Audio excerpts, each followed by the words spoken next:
Marwadi university మంచి భవిష్యత్తు కోసం తెలుగు విద్యార్థులు ఇష్టపడే యూనివర్సిటీ. కాల్ 9059052378 9059052379. నమస్తే, welcome back to IT media. నేను ఝాన్సీ. సో మోకాళ్ళ నొప్పులు, ఈ టాపిక్ గురించి అసలు అంతం లేదు, ఏమీ లేదు. ఎందుకంటే పెద్దవాళ్ళలో మోకాళ్ళ నొప్పులు చూసాము, ఇప్పుడు చిన్న చిన్న ఏజెస్లో కూడా ఈవెన్ 18-20 వాళ్ళల్లో కూడా మోకాళ్ళ నొప్పులు వస్తున్నాయి. ఇవి ఎందుకు వస్తున్నాయి అనేది మళ్ళీ ఒక పెద్ద కాన్సెప్ట్. ఎర్లీ ఏజెస్లో వచ్చినప్పుడు కానీ పెద్దవాళ్ళకి వచ్చినప్పుడు కానీ ఎలాంటి జాగ్రత్తలు తీసుకోవాలి, మన ఆయుర్వేదంలో మోకాళ్ళ నొప్పులకు ఎలాంటి రెమెడీస్ ఉన్నాయి, ఎలాంటి చికిత్సలు ఉన్నాయో తెలుసుకుందాము. ప్రస్తుతం అంతా ఉన్నారు డాక్టర్ లక్ష్మి గారు ఉన్నారు, బృహత్ ఆయుర్వేద హాస్పిటల్ నుంచి. నమస్తే మ్యామ్. నమస్తే. ప్రతిదానికి కరోనాని ముడిపెట్టడం అని కాదు, కానీ అక్కడ నుంచి ఆఫ్టర్ కరోనా, బిఫోర్ కరోనా ఆ సిచ్యువేషన్సే హెల్త్ ఇష్యూస్లో చాలా రిలేట్ అవుతూ ఉన్నాయి. ఈ మోకాళ్ళ నొప్పి వచ్చినా, సడన్ గా చనిపోయినా, లేకపోతే షుగర్స్ వస్తున్నా కానీ అప్పుడు తీసుకున్న సమ్ వ్యాక్సిన్ వల్లనో లేకపోతే ఇంకేదో మెడికేషన్ వల్లనో అంటున్నారు. నిజంగా అలాంటిది ఏమైనా జరుగుతుందా, లేకపోతే ఓన్లీ మన హ్యాబిట్స్ వల్లనే ఇట్లా కొని తెచ్చుకుంటున్నామా మోకాళ్ళ నొప్పుల్ని ఎర్లీ ఏజెస్లో? యాక్చువల్లీ కరోనా అనేది ఏం చేస్తుంది మనకి, ఏమైంది కరోనా తర్వాత అనేది ఒకసారి చూసుకుందాం. కరోనా తర్వాత మనకి ఏంటంటే బ్లడ్ వెజల్స్ థిక్కనింగ్ అయిపోయింది. సో ఇంజెక్షన్స్ వల్ల కానీ, సో అథెరోస్క్లెరోసిస్ ఫామ్ అవడం, బ్లడ్ వెజల్స్ థిక్కన్ అవ్వడం, సో అక్కడ నుంచి ఇన్ఫ్లమేషన్స్ రావడం, ఇట్లాంటి కండిషన్స్ మనం చూసాం. అంటే బీపీ సమస్యలు రావడం, స్ట్రోక్ సమస్యలు, హార్ట్ ప్రాబ్లమ్స్ రావడం, ఇవి ఉన్నాయి. కానీ మోకాళ్ళ నొప్పులు అనేది ఏంటంటే మనకి బ్లడ్ సప్లై ఎక్కడైనా తగ్గిపోతుంది అనమాట. అథెరోస్క్లెరోసిస్ వచ్చిందంటే బ్లడ్ వెజల్స్ థిక్కన్ అయిపోయినాయి అంటే మనకి బ్లడ్ సప్లై తగ్గిపోతుంది. సో బ్లడ్ సప్లై తగ్గిపోయినప్పుడు ఎక్కడైనా సరే ఎడిమాస్ రావడం, ఇన్ఫ్లమేషన్స్ రావడం, డీజనరేషన్ రావడం, ఇట్లాంటివి కొన్ని కామన్ గా జరుగుతూ ఉంటాయి అన్నమాట. సో అట్లా ఉండుండొచ్చు, కానీ దీనికి కరోనాకి డైరెక్ట్ రిలేషన్ అయితే లేదు. సో హార్ట్ ప్రాబ్లమ్స్, బీపీ రావడం అనేది మాత్రం it is interlink to corona. So lung infections కొంచెం అంతవరకు కరోనా అనుకోవచ్చు. సో ఇవి మాత్రం మోకాళ్ళ నొప్పులు మాత్రం దానికి లింక్ ఉండకపోవచ్చు అని అనుకుంటున్నాను. సో ఎర్లీ ఏజెస్ లో మనకి మోకాళ్ళ నొప్పులు వచ్చినాయి అంటే మోస్ట్లీ దానికి రుమాటిక్ ఫ్యాక్టర్ అనేది కారణం ఉందేమో అని చూసుకోవాల్సి ఉంటుంది. రుమాటాయిడ్ ఆర్థరైటిస్ అని చెప్పి ఒకటి ఉంటుంది అనమాట. సో ఆ డిసీజ్ ఏంటంటే బ్యాక్టీరియల్ ఇన్ఫెక్షన్ వలన వస్తుంటుంది అనమాట. అదొకటి జెనెటిక్ డిజార్డర్స్ వల్ల కూడా వస్తూ ఉంటాయి ఇవి. సో ఆ జీన్ ఉండే వాళ్ళకి ఆ బ్యాక్టీరియల్ ప్రోన్ ఇన్ఫెక్షన్స్ ఎక్కువ వస్తాయి అనమాట.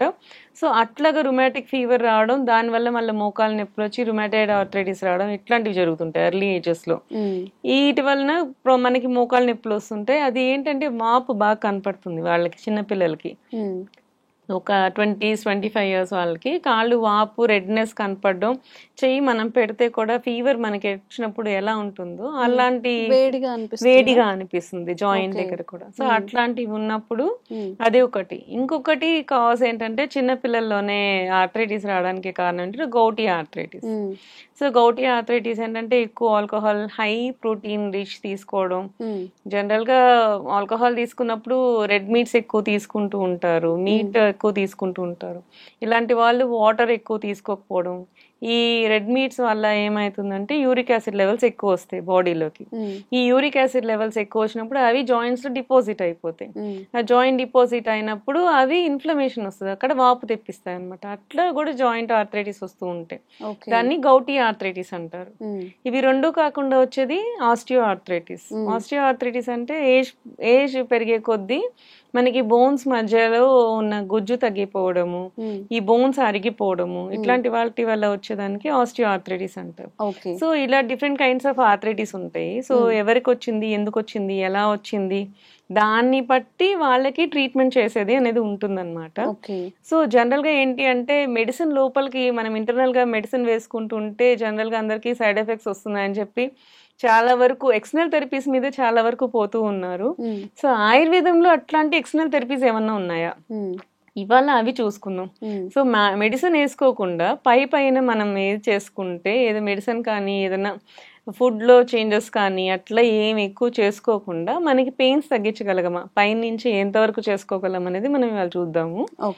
జనరల్ గా ఏంటి అంటే ఈ రుమటాయిడ్ ఆర్థరైటిస్ వాటికి ఏంటంటే సిక్తాస్వేదం అని చేస్తాం, అంటే ఇసుకతో ఇసుకతో స్వేదం చేస్తాం అన్నమాట.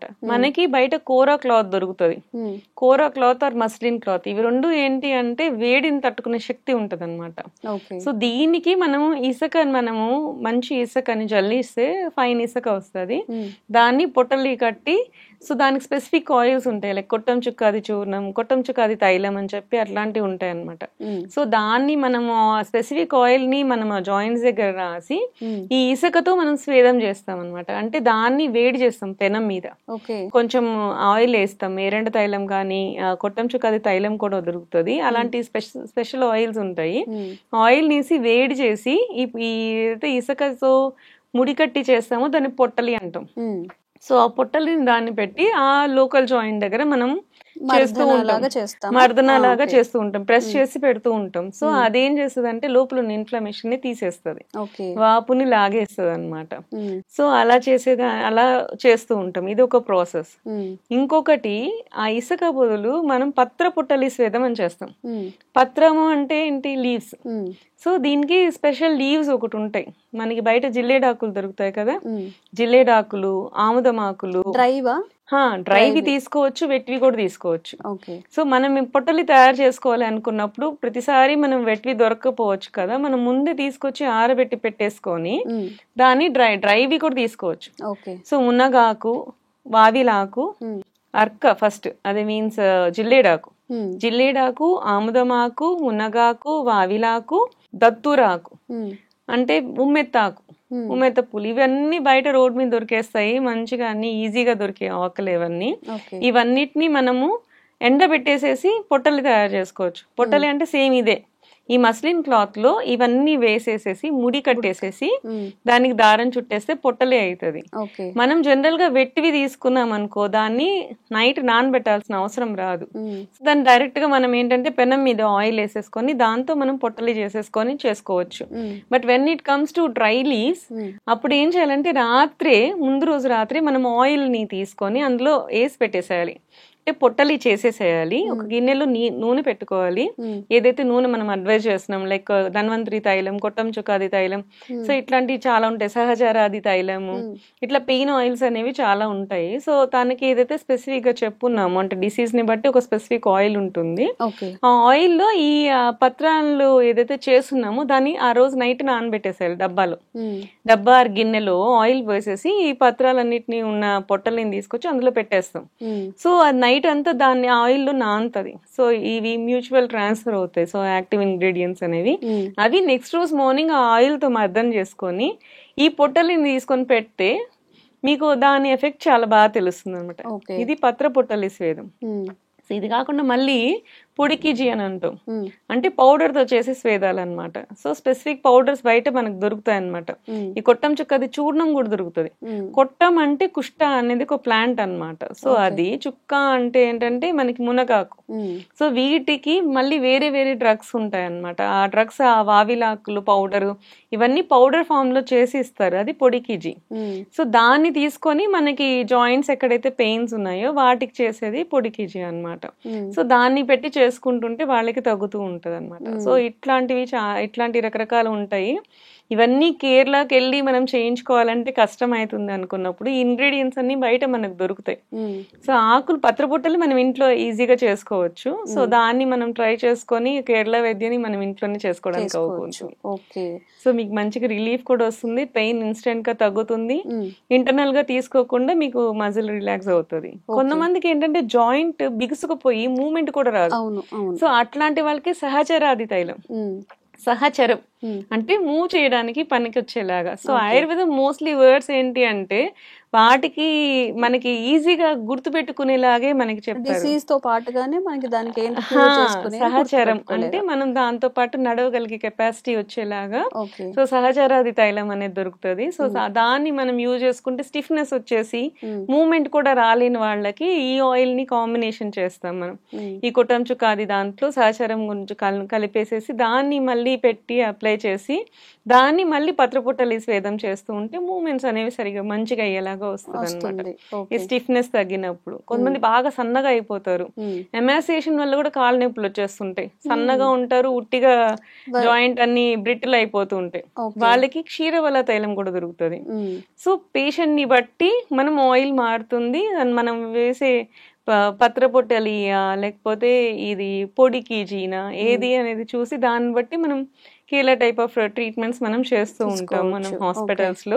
సో వాళ్ళకి ఏంటంటే ఒకసారి అడ్వైస్ చేసుకుని మేము వచ్చి చేసుకోలేము అనుకున్నప్పుడు ఒకసారి డాక్టర్ అడ్వైస్ తీసుకొని ఏ ఆయిల్స్ అనేది మనం సెట్ చేసుకుంటే ఇంట్లోనే హ్యాపీగా మీరు కూడా ట్రీట్మెంట్ తీసుకోవచ్చు, మీకు మీరు చేసుకోవచ్చు. ఇది ఓన్లీ ఈ కీళ్ళ నొప్పులు కాకుండా ఇట్లా బ్యాక్ పెయిన్స్ కి కూడా బ్యాక్ పెయిన్స్ కి వస్తుంది, నెక్ వచ్చి పొట్టలు ఇలా అన్ని దగ్గరలో యూజ్ చేయొచ్చు. కొన్ని నెక్ పెయిన్స్ వస్తుంటాయి, నెక్ పెయిన్స్ వచ్చి హ్యాండ్ మూవ్మెంట్ చేయలేకపోతూ ఉంటారు, అట్లాంటి వాళ్ళకి కూడా వస్తుంది. అట్లాంటి వాళ్ళకి కూడా సేమ్ ఇట్లానే ఆయిల్స్ ఉంటాయి కదా, మూమెంట్స్ లేనప్పుడు సహచర తైలము, వాపులు ఉన్నప్పుడు కొట్టం చుక్కాది తైలము.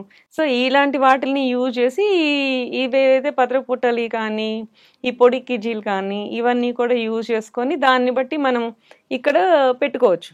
నెక్ దగ్గర పెట్టుకోవచ్చు, హ్యాండ్ దగ్గర ఫ్రోజన్ షోల్డర్స్ అంటారు కదా, హ్యాండ్ దగ్గర పెట్టుకోవచ్చు, జాయింట్ పెయిన్స్ ఉన్న దగ్గర ఎక్కడ నీ జాయింట్ పెయిన్స్ ఉన్న దగ్గర పెట్టుకోవచ్చు, ఈ యాంకిల్ జాయింట్స్ గౌటీ ఆర్థరైటిస్ అంటే ఈ ఫింగర్స్ దగ్గర కూడా వాపులు వచ్చేస్తూ ఉంటాయి, ఈ పాదాల్లో వాపులు వచ్చేస్తూ ఉంటాయి, అక్కడ పెట్టుకోవచ్చు. ఇవి కాకుండా కూడా మనకి ఇంకా చాలా పొట్టలు ఉన్నాయండి. ఈ నవర కేజీ అని చెప్పి స్కిన్ గ్లోయింగ్ కి చేసే పొట్టలు ఉంటాయి, ఇంకా చాలా రకాల పొట్టలు ఉంటాయి. అవి ప్రస్తుతానికి మనము వీటి గురించి మాట్లాడుకుంటున్నాం కాబట్టి ఆస్టియో ఆర్థరైటిస్ కి, arthritic any kind of pains కి ఈ కైండ్స్ ఆఫ్ పొట్టలీలు చేసుకోవచ్చు మనం. ఫర్దర్ ఎపిసోడ్స్ లో ఇంకా చాలా పొట్టలు ఉన్నాయి, ఇలా ఇంకా చాలా టైప్ ఆఫ్ కేరళ ట్రీట్మెంట్స్ ఉన్నాయి. ఫర్దర్ ఎపిసోడ్స్ లో మనం తెలుసుకుందాం. ఓకే, సో మోకాళ్ళ నొప్పులకి మాత్రమే కాదు, ఫర్దర్ గా మనకి ఎలాంటి బాడీ పెయిన్స్ ఉన్నా కానీ బ్యూటీ రిలేటెడ్ కూడా ఉంటాయి, అవన్నీ కూడా తెలుసుకుందాము.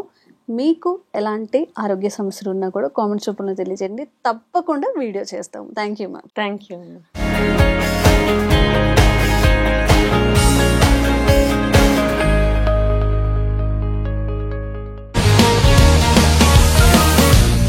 One life lesson what medicine has taught you. Whatever you can do without expecting. But I really believe మన పాజిటివ్ యాటిట్యూడ్ ఉంటేనే మనం ఏదైనా సాధించగలం. గట్ ని మనం కరెక్ట్ గా డీల్ చేసినట్లయితే అది మనకి పాజిటివ్ హార్మోన్స్ ని రిలీజ్ చేస్తుంది. షుగర్ వచ్చిన వాళ్ళ పరిస్థితి ఏంటి? పొట్ట దగ్గర పెరిగితే దాన్ని ఆండ్రాయిడ్ అంటారు, ఆండ్రాయిడ్ ఫోన్ కదా. అసలు థాట్స్ ఎందుకు వస్తాయి? బ్రెయిన్ డెడ్ అంటే దానికి ప్రపంచం అంతా కూడా కొన్ని నిర్దిష్టమైనటువంటి లక్షణాలు. మానసికంగా ధైర్యంగా ఉంటే క్యాన్సర్ జయించవచ్చు. You are a doctor for a cause sir, అంతే. వాళ్ళకి వచ్చిన ఆదాయం కాకుండా ఫ్రీ సర్వీస్ ఎంతమందికో చేస్తారు.